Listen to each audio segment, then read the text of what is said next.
He's not a mad scientist. He's a really good teacher. In fact, he's a delightful scientist. Rick Crosslin, the scientist in residence at Wayne Township Schools, and pretty much the scientist in residence for Indy Style, too. Good morning.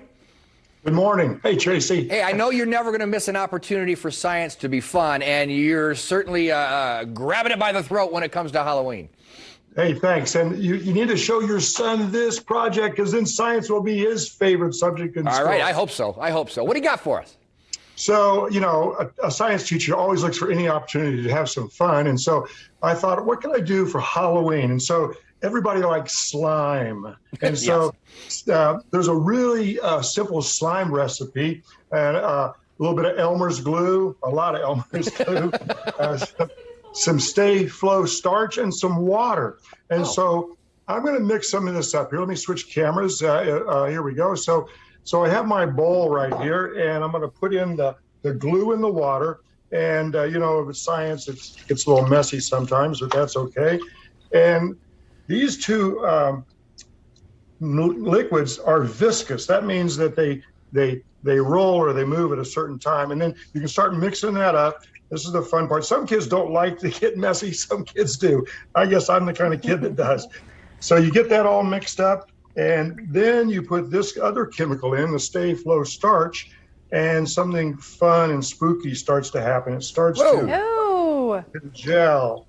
And the more you knead it or the more you work it, it eventually becomes into one big slime blob, which is kind of, and that you really need just get both your hands in there. I made this one about 10 minutes ago. And so this one now. Oh, yeah. Now, I will tell you, this will not cause any problems in the house. Okay. That's my next question. But when I add this, because it's Halloween, you know, when you add green, sure, everybody want to do that. Well, that's when you start getting green slime, but that does stick to your hands. And I even thought, what would happen if we added some beads or some? I'm not much of a person to add glitter, but I'm going to add some cool beads to it and see what happens. And anyway, the more you do it, the more slimy it gets. Yeah, it's ghoulish and glamorous. It is. Get your ghoul glam on. So that's a really fun thing for slime. And it'll last a while. And this guy right here is a lot of fun. Yeah. And so now it starts acting like a non-Newtonian fluid, which is kind of crazy, which means it acts like a solid and a liquid at the same time. And that's the science part of that. So let me, before I ruin my computer, switch to another camera. Here we go. And that one's easy to make. And I think you guys are going to have the recipe for that. Sure, we'll post that on our website. Now, the second one has to do with gummy bears. And these are some worm gummy bears. And if you cut them up really thin, in fact, the thinner the better. And I've been soaking this in some baking soda solution. Okay. And so what I'm doing is I got this baking soda all going, and here we go. Let me show you this a little bit better. Here you go. And the baking soda solution has the cut up gummy bears in it. And what I want to do is put some vinegar, and the reaction between the vinegar and the baking soda should be kind of fun. Let's see what happens here. Let me move these up. Here we go. Okay. And I'm going to put a handful of these in. We should see a reaction. And it takes a second for them to start bubbling, and they become more buoyant. Oh, and they're moving. All right. up. No, and so you get the Frankenstein back to life gummy bears. And that's a cool chemical reaction because the vinegar and the baking soda makes carbon dioxide. You can see the bubbles coming up off of them. So it's making them buoyant. Yeah, and when they bubbles pop, they go back down. Bubbles pop and go back down. So that's a fun thing to do.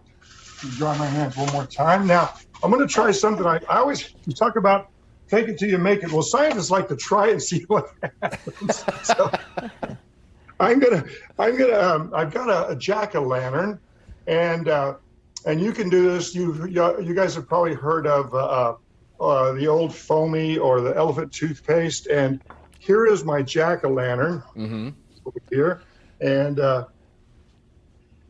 what I'm going to do is hopefully I'm going to make him with the old foamy solution. So let's see what happens, okay? All right. I always like to try things with that. So I have a solution here, and that solution's on the website. This one does have hydrogen peroxide, which is quite dangerous. So my job, I put some iodine in there and some soap suds, and let's see what happens. Yes. This may be a very cool or ghoulish experiment. I'm going to pour this in, then I'm going to close the lid, and I don't know. We'll see what happens. Here we go. Ready? He's not sure. Let's just wait it out. And it's starting to bubble, and it's starting to bubble. We want a really quick reaction, and I think it's going to come.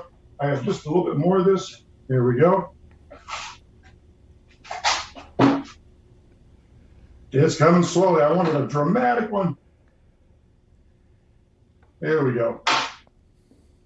Oh, And I see it. Here it comes. Oh, yeah. Oh, that's awesome. And that's a decomposition, and that is actually making some heat and some oxygen in here. So that one's kind of fun to do. You can try that one also at home. There's a recipe on there. Just be careful with the hydrogen peroxide. Will do. Hey, we're going to put all those recipes on our website, indystyle.tv, and we're going to check back in with you in a bit, right? Yes, because I have another one that I'm a little worried about, but let's see what happens. Right. Now that's a tease. I love that he's worried about it. I'm kind of glad we're doing this not in studio if he's worried about it. Just do it Thank live. you, Rick. We'll check back in a little bit. We'll see what all happens together, right? Thank you.